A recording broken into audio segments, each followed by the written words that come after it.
It's precisely 1:15. This is the news on Sri Lanka Broadcasting Corporation. News is edited by Dulmin Samarasinghe, read by Sabrina Zawahir. The headlines.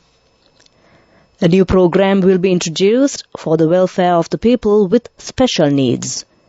The opposition requests to appoint a wages board that is accountable to Parliament. A shipment of nearly 42,000 metric tons of fertilizer will be unloaded today.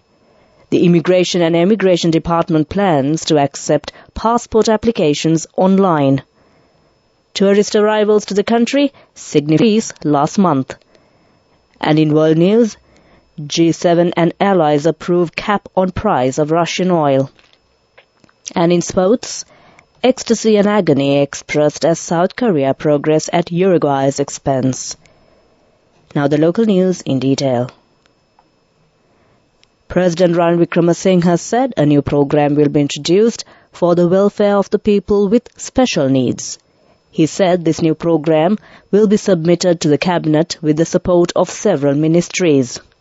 The President said this during the national ceremony, which has been organized at the Temple Trees this morning in connection with the International Day of People with Special Needs. The committee stage budget debate is now being held at the Parliament for the 10th day. Joining the debate, Minister Manusha Nanayakkara said that a new system should be introduced to recruit employees for the consular service. Persons to the service will be appointed through interviews. Only the government will send employees to Israel. Foreign job agencies will be monitored and 3 million rupees will be charged to open new agencies. Parliamentarian Thalathathu Korala says that the labour laws should be updated. It should be done after informing the National Labour Council. She requested to appoint a wages board that is accountable to Parliament.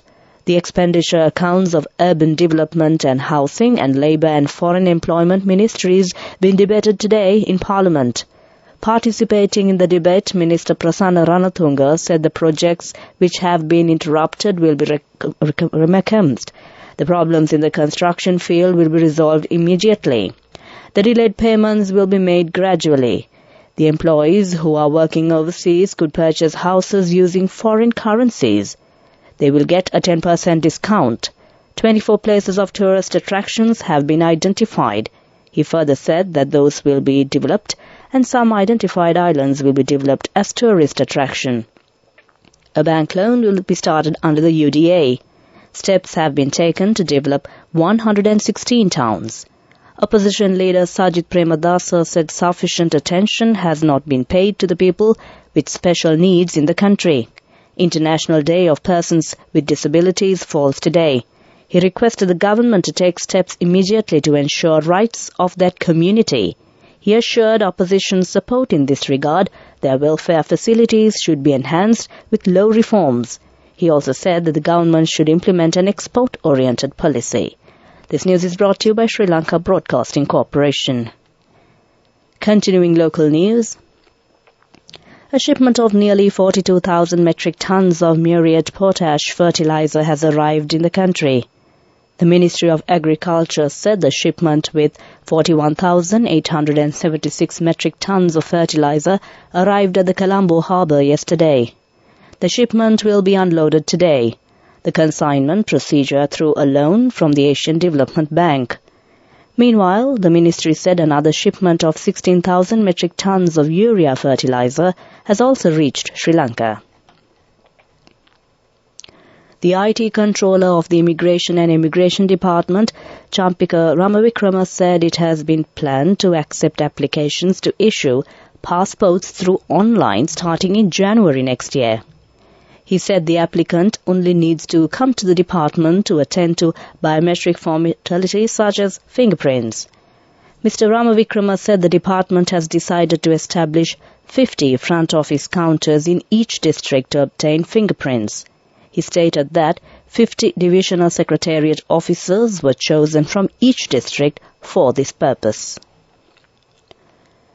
Tourist arrivals to the country saw a significant increase in the month of November, with the number of international visitors entering the country growing by 42% from October. The provincial data released by the Sri Lanka Tourism Development Authority showed that in November, Sri Lanka welcomed a total of 59,759 tourists. The numbers recorded for the 11th month show the island nation has attracted 628,017 tourists for the year 2022 so far. The main news story is brought to you by Siddhalepa Vedamahatmya. State Minister of Technology Kanaka Herath said that a proposal will be submitted regarding the reactivation of Viditha technology centres across the island under the Ministry of Technology. State Minister said so in response to the request made by Member of Parliament Veerasumana Weerasinghe to bring Viditha centres back under the Ministry of Technology and develop them to suit the new world. He expressed this at the Ministerial Consultative Committee on Technology held yesterday. That ends main news. Watchlight is brought to you by... Celebrate Christmas and New Year with lots of CIB discounts. Valuable gifts with bank discounts till 31st of December. Come to CIB today. Moving on to Watchlight. The Health Ministry said there is an increase in the spread of viral fever and the COVID-19 virus in the community, and people are advised to take medications to control the situation. They said about 70 children are being hospitalized daily due to viral fever. Several children who were infected with the dengue virus are among those admitted. That ends Watchlight. Celebrate Christmas and New Year with lots of CIB discounts. Valuable gifts with bank discounts till 31st of December. Come to CIB today. World News. Brought to you by courtesy of... We give you the strength to rise higher and higher. Never step back, but always march forward. Empowering you to reach greater heights. People's Leasing, the trusted leader. Moving on to world news headlines. G7 and allies approve cap on price of Russian oil. South Africa leader's future is in doubt amid scandal. Prince William announces winners of Earthshot Prize. Now the world news in detail. The G7 group and its allies have officially approved a cap on the price of Russian oil. In a joint statement, the G7 and Australia said the price cap would come into force on Monday or very soon thereafter.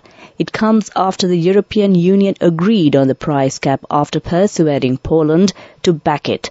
The plan, which stops countries paying more than $60 a barrel, needed the agreement of all EU states. The future of South Africa's president is in doubt as pressure mounts following an official report said he may have violated the constitution. Cyril Ramaphosa stands accused of covering up the theft of vast amounts of cash at his farm, which he denies. On Friday, his ANC party held crisis talks, but they were adjourned after just 45 minutes. Party officials plan to meet the president today. Childhood friends in Oman who figured out how to turn carbon dioxide into rock are among 5 winners chosen for the Prince of Wales' prestigious Earthshot Prize. The annual awards were created to fund projects that aim to save the planet. Each winner will receive $1.2 million to develop their innovation. Prince William announced the winners yesterday at an awards ceremony in Boston, in the US. That ends world news. Prior to concluding the headlines of the world news once again, G7 and allies approve cap on price of Russian oil. South Africa leader's future is in doubt amid scandal. Prince William announces winners of Earthshot Prize. That ends world news. World News.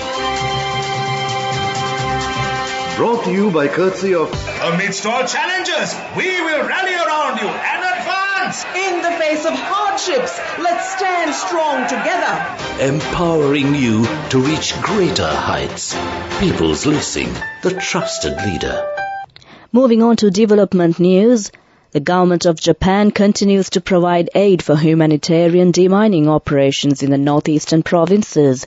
Japanese ambassador to Sri Lanka Mizuki Hideki said Christy McLennan, director of MAG Mine Action Organization for Sri Lanka, have signed the agreement in this regard. This is the 14th demining program of the Japanese government, for which the Japanese government has provided over $600,000. In Mullaitivu, Vaunia, Mannar and Trincomalee districts, landmines in 259,464 square meters will be removed. According to the Japanese embassy, over 15,000 mines and other explosive materials have been removed in the northeastern provinces so far. That ends development news. Moving on to sports news, it's football. At one stadium, there were tears of joy for South Korea. At the other, Uruguay's emotional players attempted to process what had just happened to them. As yet another group reached a dramatic conclusion at the 2022 World Cup. It was Song Hyo-ing's men and his teammates who were overwhelmed with joy as their place in the last 16 was finally confirmed with a 2-1 win over Portugal. Inconsolable, Luis Suarez said Co were left to disbelief at Al Janoub Stadium after Hwang Hee-chen's injury time strike had left Uruguay's one goal short of qualification despite a 2-0 victory over Ghana. Meanwhile, Switzerland sealed their place in their World Cup last 16 following an entertaining 5-goal victory over Serbia to round off the group stage. Switzerland, who knew a draw would be enough to qualify, took an early lead through former Stoke and Liverpool forward Philip Alexander. Serbia turned in around at half-past, going 2-1 up with goals from Fulham Alexander Mitrovic and centre-forward partner Dusan Berhovic. And they would have gone through as this and 100,000 appearance of this Korea in today's World Cup last 16 tie with Australia. He will win his 169th cap on top of 778 games for Barcelona and 53 matches for current side Paris Saint-Germain. If they lose it, it could be the final time the 35-year-old plays at a World Cup. That ends sports news. The fastest way to earn the highest interest, an interest rate of 22% in 4 months. NSB, the safest place for your money. Business News, sponsored by National Savings Bank, the safest place for your money. Cinnamon Air has resumed daily scheduled flights after a temporary suspension during the COVID-19 pandemic. The airline is the only domestic carrier in Sri Lanka offering daily scheduled flights and the only such airline to operate flights from Bandaranaike International Airport with a dedicated passenger terminal and aircraft maintenance facility. That was Business News. Business News, sponsored by National Savings Bank, the safest place for your money. The fastest way to earn the highest interest, an interest rate of 22% in 4 months. NSB, the safest place for your money. Moving on to economic news, State Minister of Investment Promotion Dilum Amanagama says 123 agreements have been signed with foreign investors for the year 2022. He said while 82 of the 123 agreements are reinvestment contracts, the remaining 41 are now new contracts. He added that agreements have been signed with investors from various countries including India, Japan, Norway and Singapore. That ends economic news. Finally, we take a look at the weather report. The Met Department says showers or thundershowers will occur in northern, eastern and north central provinces and in Hambantota district. Showers or thundershowers will occur elsewhere during the afternoon or night. Heavy showers above 100 millimeters are likely at some places in western, Sabaragamu and central provinces and in Galle and Mathura districts. That was the weather report. Prior to concluding this bulletin of news, the headlines once again.